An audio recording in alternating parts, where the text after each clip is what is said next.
अस्सलाम वालेकुम वरहमतुल्लाह। आप देख रहे हैं एमजे स्टूडियो। अगर आप भी घर बैठे अपने मोबाइल फ़ोन पे पाकिस्तान की रोज़ाना सोने की कीमतें जानना चाहते हैं तो ये वीडियो आप ही के लिए है। आप इस वीडियो को आखिर तक ज़रूर देखिए, क्योंकि आज की इस वीडियो के अंदर मैं आपको बताने जा रहा हूँ इस वक्त पाकिस्तान में सोने की फ़ी ग्राम और फ़ी तोला क्या कीमतें चल रही हैं, ताकि आपको घर बैठे इस चीज़ का अंदाज़ा हो सके।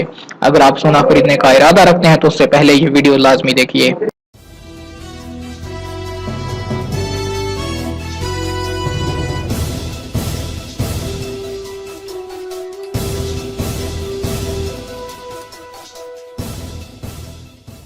अगर आज 30 सितंबर 2018 की कीमतों की बात करें तो आज पाकिस्तान की गोल्ड मार्केट में सोने की फी ग्राम कीमतें कुछ यूं हैं कि 24 कैरेट के 10 ग्राम का रेट आज पाकिस्तान की गोल्ड मार्केट में 50,454 रुपए है। अगर 24 कैरेट के फी तोला की कीमत की बात करें तो उसकी फी तोला कीमत आज पाकिस्तानी गोल्ड मार्केट में 58,850 रुपए है। आपको बताता चलूं कि 24 कैरेट का सोना जो होता है वो प्योर सोना होता है, उसके जेवरात नहीं तैयार किए जाते। जो जेवरात तैयार किए जाते हैं वो 21 और 22 कैरेट के तैयार किए जाते हैं। तो 22 कैरेट के 10 ग्राम का आज रेट पाकिस्तान की गोल्ड मार्केट में 10 ग्राम का 46,250 रुपए है, यानी फी ग्राम जो कीमत है वो 625 रुपए, यानी फी ग्राम कीमत जो है वो 4,625 रुपए है।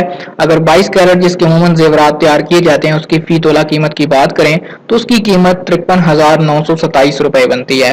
22 कैरेट के 10 ग्राम का रेट आज 46,250 रुपए और 22 कैरेट के फी तोला का रेट आज 53,925 रुपए है। अमूमन इसी के जेवरात तैयार किए जाते हैं। दोस्तों, जब आप कोई ज्वेलरी खरीदते हैं तो आपको उसकी बनवाई यानी मेकिंग चार्जेस अलग से अदा करने होते हैं, वो उस कीमत के अंदर शामिल नहीं होते हैं। उम्मीद करता हूं कि आज की वीडियो आपको पसंद आई होगी। वीडियो पसंद आए तो लाइक का बटन जरूर दबाइए, ताकि हमें पता चले कि आप हमारी वीडियो को देखते हैं और लाइक करते हैं और आपके लिए नित नई वीडियो लेकर हाजिर हूं। अगर आपने अभी तक हमारे चैनल को सब्सक्राइब नहीं किया, चैनल को जरूर सब्सक्राइब कीजिए, साथ में बेल आइकॉन प्रेस करना बिल्कुल भी ना भूलिए, ताकि हर नई आने वाली वीडियो का नोटिफिकेशन आपको मिलता रहे।